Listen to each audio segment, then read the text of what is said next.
À Fort Myers, le marché immobilier bascule.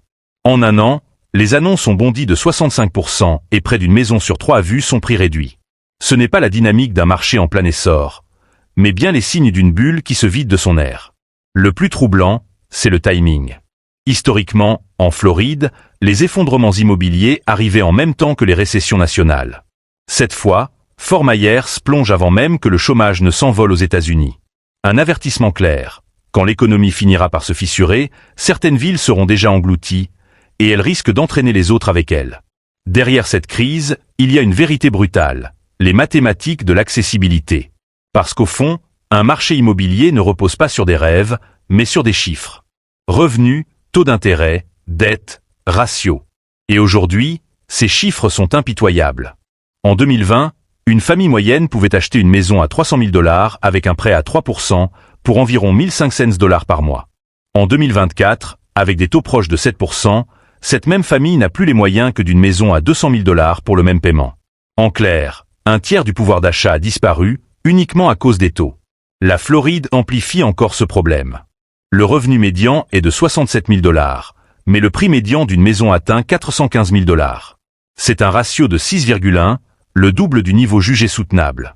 À titre de comparaison, au sommet de la bulle de 2006, ce ratio n'était que de 5, 2, et on sait ce qui a suivi. Et ce n'est pas tout. Les assurances explosent. Ouragan, procès, assureurs qui quittent l'État. Une police d'assurance coûte désormais entre 6 000 et 10 000 $ par an, contre 1 700 en moyenne ailleurs. Ajoutez les frais de copropriété, souvent entre 4 cents et 7 cents $ par mois, et une mensualité de 3 100 $ se transforme vite en 3 800 cents. Pour un ménage qui encaisse 4 500 $ net par mois, c'est intenable. En parallèle, l'endettement des ménages atteint des sommets.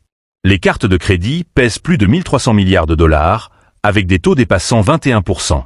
Les défauts sur les crédits auto se multiplient. Résultat, des familles déjà fragilisées doivent faire face à des mensualités 2 fois plus lourdes qu'il y a 4 ans. L'équation mène droit au défaut de paiement. Et quand les primo-accédants disparaissent, c'est toute la chaîne qui se bloque. Les jeunes ne peuvent pas acheter, les familles ne peuvent pas évoluer, les retraités ne peuvent pas vendre. Les transactions s'effondrent, privant les économies locales d'emplois et de recettes fiscales. En Floride, où l'immobilier et la construction pèsent près de 20% du PIB, c'est un séisme. Wall Street a compris le danger. Les actions des constructeurs s'effondrent. Leonard Holmes, numéro 2 du secteur, a vu son titre chuter de 42% en 6 mois, pire que pendant la panique du Covid. Docteur. Orton a perdu 38%, Pulte Group près de 40%. Pourquoi? Parce que la demande s'évapore. Même les dirigeants de Leonard l'ont reconnu. Les acheteurs reculent, freinés par leurs dettes, leurs apports et surtout la peur de perdre leur emploi. Les marchés les plus faibles?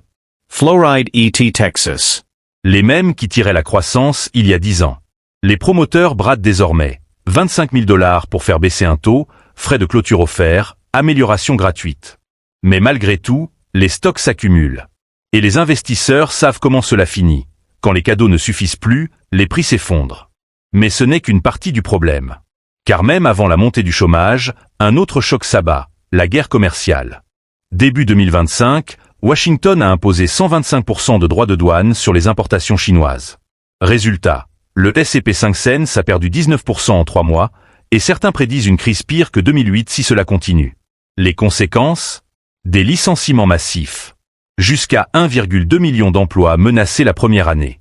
Si seulement 2% des Américains perdent leur travail, le chômage grimpera au-dessus de 6%, et la demande immobilière s'effondrera. Et c'est là que tout bascule, car l'immobilier repose autant sur la confiance que sur les chiffres. Avant même de perdre leur emploi, les ménages qui craignent pour leur avenir arrêtent d'acheter. Les constructeurs le disent déjà, la peur s'installe. Si elle devient réalité, avec des millions de licenciements et des taux toujours bloqués à 7%, ce n'est pas un ralentissement, c'est une chute libre. La Floride, elle, est en première ligne. Son économie dépend du tourisme, de la construction, des services, des secteurs qui s'effondrent en période de crise. Rien qu'en 2023, l'État a accueilli 137 millions de visiteurs pour 124 milliards de recettes. Mais si la récession frappe, ses revenus disparaissent du jour au lendemain. Et avec un marché immobilier déjà fragilisé, l'équation devient explosive. Souvenez-vous, en 2006, ce sont Miami, Tampa et Fort Myers qui ont vacillé les premiers. Dès 2007, le taux de saisie y avait doublé et la panique avait gagné le reste du pays. 2 ans plus tard, tout l'immobilier américain s'était effondré. Aujourd'hui, le décor est identique. Prix inaccessibles, stock en hausse, vente en chute libre, baisse de prix généralisée. La confiance se fissure. Et dès qu'elle se brise, l'effet domino se déclenche. Acheteurs qui se retirent, vendeurs qui paniquent, banques qui resserrent le crédit, et même les marchés jusque-là stables finissent paralysés. Et c'est là le vrai danger, la contagion. La Floride attire des millions de nouveaux habitants, retraités, télétravailleurs, familles entières. Si ces prix chutent, ce n'est pas seulement la richesse des Floridiens qui disparaît, mais aussi celle des retraités du New Jersey ou des vendeurs de l'Illinois qui comptaient sur ces acheteurs. Les ondes de choc remontent vers le nord et finissent par toucher tout le pays. Car l'immobilier ne se limite pas à des maisons.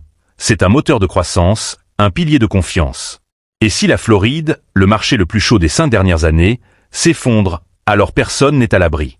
Ce qui commence par quelques pancartes à vendre avec rabais dans le soleil de Fort Myers peut, très vite, se transformer en une panique nationale.